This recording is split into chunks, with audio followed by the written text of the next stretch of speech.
Welcome guys GS experiment channel में। और पिछले एपिसोड में हमने देखा था कि बेक सांगा पर वह किलर अटैक कर दिया था और तभी उस पर किसी ने एक लात मारकर उसे दूर कर दिया था। और वह कोई और नहीं होता है बल्कि वो हमारा नेनटेते होता है, जो देख करके टूर्नामेंट के जितने भी इंस्ट्रक्टर थे सभी टूर्नामेंट को रोक दिया।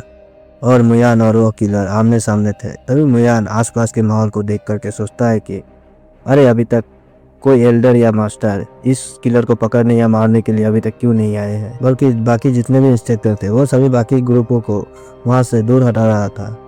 तभी मुयान की नज़र उस मास्क वाले मास्टर पे जाता है जो कि मुयान को देख रहा था और वो उंगलियों से कुछ इशारे कर रहे थे, जो देख करके मुयान चिढ़ जाता है और मन ही मन सोचता है कि ये पागल इंसान क्या चाहता है मुझसे।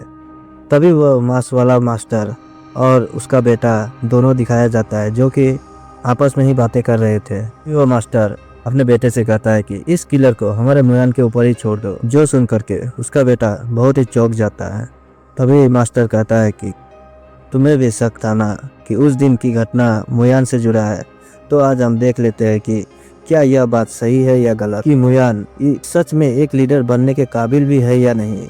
तो उसका बेटा कहता है कि अगर यहाँ पर मुयान हार जाता है या फिर मारा जाता है तो असुरा किंग हम सभी का हालत ख़राब कर देगा और हमारा सिर भी नहीं बचेगा। अब ये असुरा किंग कौन है हमें तो पता नहीं है, पर बाद में देखते हैं, कोई ना कोई तो करेक्टर होगा जो निकल के आएगा, जब आएगा तब पता चल जाएगा। के साथ सीन मुयान और उस किलर पे आता है। तो मुयान उससे पूछता है कि अगर मैं तुमसे पूछूं कि तुम्हें यहाँ पर किसने भेजा है इस कार्य को करने के लिए, तो जाहिर है कि तुम इस बात को कबूल नहीं करोगे और ना ही तुम उस बंदे के बारे में बताओगे। तो इससे तो मुझे पता चल गया है कि तुम कुछ करने वाले हो, तो बताओ तुम्हें क्या करना है। तो वो किलर कहता है कि तुम्हारा क्या मतलब है कि हम अपने मालिक को धोखा दे दें? ऐसा कभी नहीं हो सकता है। मैं ना ही उसके बारे में बताऊंगा, ना ही यहाँ पे मैं तुम्हें कुछ भी क्या करने वाला हूँ वो सब के बारे में बताऊंगा। तो मुयान कहता है कि सही है, तुम्हारे जैसे हाई रैंक के किलर का यही करना चाहिए, अपने मालिक को धोखा ना देना चाहिए। तो बताओ क्या तुम अभी मरने वाले हो? और वह सोचता है कि गुचेन भी एक किलर ऑर्गेनाइजेशन से है और उसके शरीर से भी एक ऑरा का महसूस होता है जो कि उस एक किलर का ऑरा होता है, और वही किलर सेम इसके शरीर से आ रहा है। इसका मतलब यह है कि यह भी जिस भी क्लैन से या फिर कोई भी ऑर्गेनाइजेशन से हो, उस ऑर्गेनाइजेशन का ये कोई फर्स्ट रैंक का ही किलर होगा। तभी तो इसको यहाँ पे भेजा है। यहाँ पे क्योंकि इतने सारे सिक्योरिटी होने के बाद भी इस बंदे को भेजना, यानी कि ये कोई मामूली बंदा नहीं है और मुझे इसे अपने हाथों से ही इसे हराना पड़ेगा। तभी मुयान अपना शॉट को निकालता है और अपने शॉट में शॉट एनर्जी को रिलीज करता है, जो देख करके किलर के साथ साथ सभी मास्टर भी चौंक जाते हैं।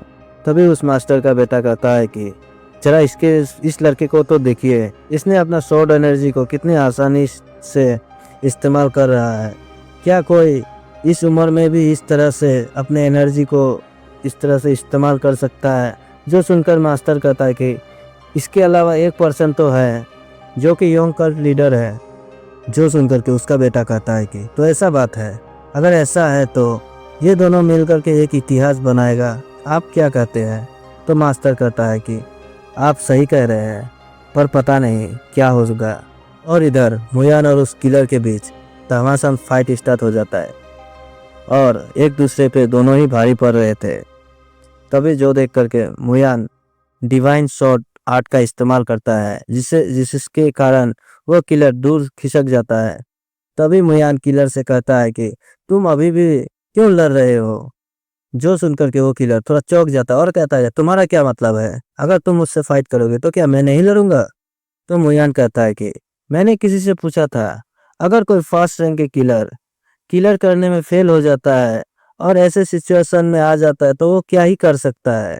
और हमें थोड़ा पुरानी फ्लैशबैक दिखाया जाता है। तो चेन कहता है कि वह पागल ही होगा जो कि किसी के हाथों पकड़ा जाने के बाद रुकेगा।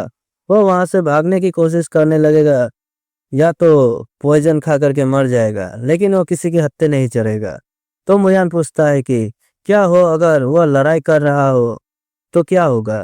तो चेन कहता है तो ऐसा सही मतलब यह है कि वह किसी कारण से तुमसे लड़ रहा है, या तो वो कुछ प्लान बना रहा होगा या तो उसका कोई साथी उसे बचाने आ रहा होगा। और तभी मुयान बेक संगा और उस इंस्ट्रक्टर के बीच से अपना शॉट को फेंक देता है, जो देख करके दोनों चौंक जाता है और सोचने लगता है कि ये क्या करने वाला है। लेकिन मुयान उन दोनों पर अटैक नहीं किया था, बल्कि उसके पीछे से जो एक किलर वेकसांगा को मारने के लिए आ रहा था उस पर अटैक किया था।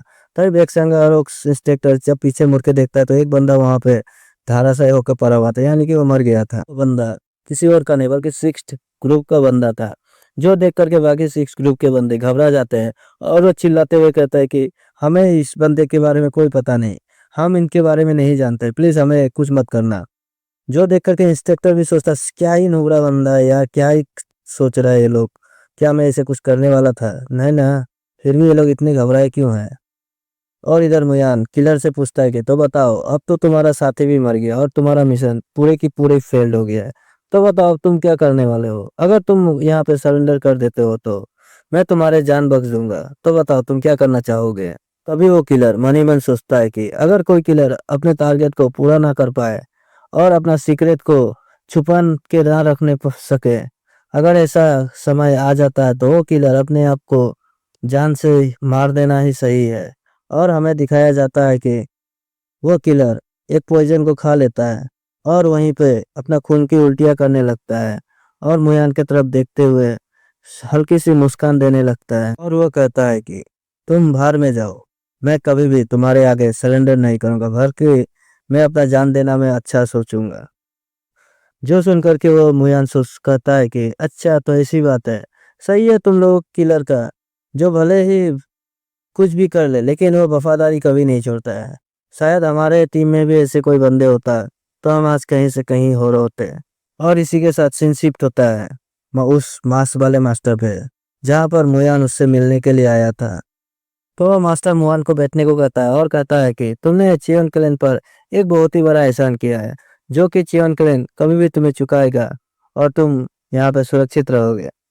तो मुयान कहता है कि तो ऐसी बात है, तो मेरे टैलेंट को देख करके आपको शायद अच्छा लगा होगा।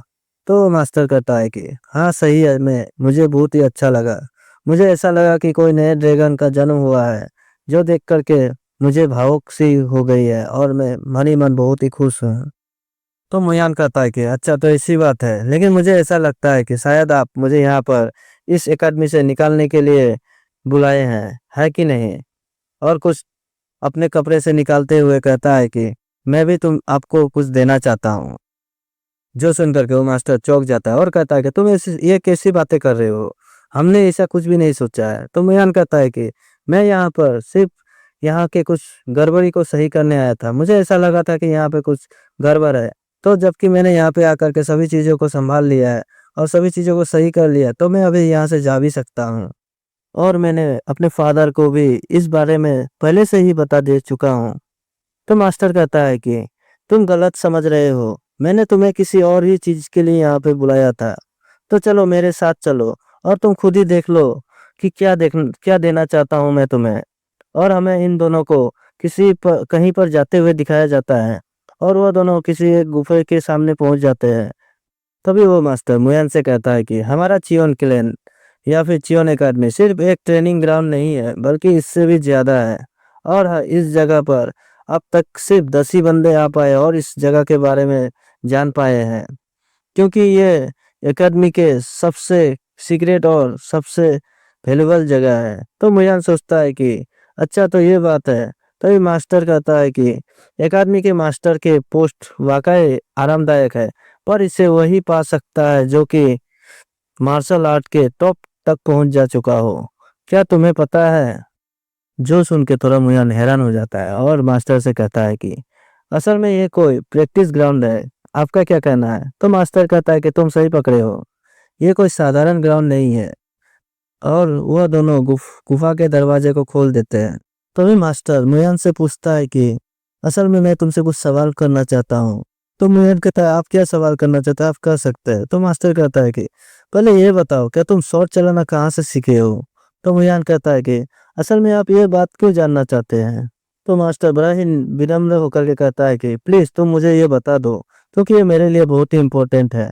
तो मुयान कहता है कि ये असल में एक सीक्रेट स्क्रॉल में से लिखा है, जो कि हमारे क्लेन से है। तो मास्टर हैरान हो जाता है और वह कहता है कि क्या ये टेक्निक जिन क्लेन का है, मुझे तो लगा था कि ये मार्क लेन का है। सही में ये इंटरेस्टिंग बात है। अगर ये बातें उसे पता होता तो शायद वो उसे जला ही देता। और चलो कोई बात नहीं, जबकि इस टेक्निक ने अपना एक मालिक को चुन लिया है तो ये सही है। तो मुयान मन ही मन सोचता है कि साला ये बुड्ढा क्या ही बातें सोच रहा है और ये कैसी बातें कर रहा है। और कहता है कि तो आप मेरे इस शॉर्ट टेक्निक पर इतना ही दिलचस्पी रख रहे हैं। तो मास्टर कहता है कि असल में ये टेक्निक एक इनविजिबल टेक्निक है, क्योंकि ये टेक्निक विशेष रूप से हेवनली डेमन को मारने के लिए बनाया गया था। जो सुनकर मोयान तो शॉक्ड ही हो जाता है। और यहीं पर इस चैप्टर का एंड होता है। तो वीडियो भी एंड होता है। तो प्लीज़ लाइक एंड सब्सक्राइब कर लेना। तो मिलते हैं नेक्स्ट वीडियो पर। Good bye.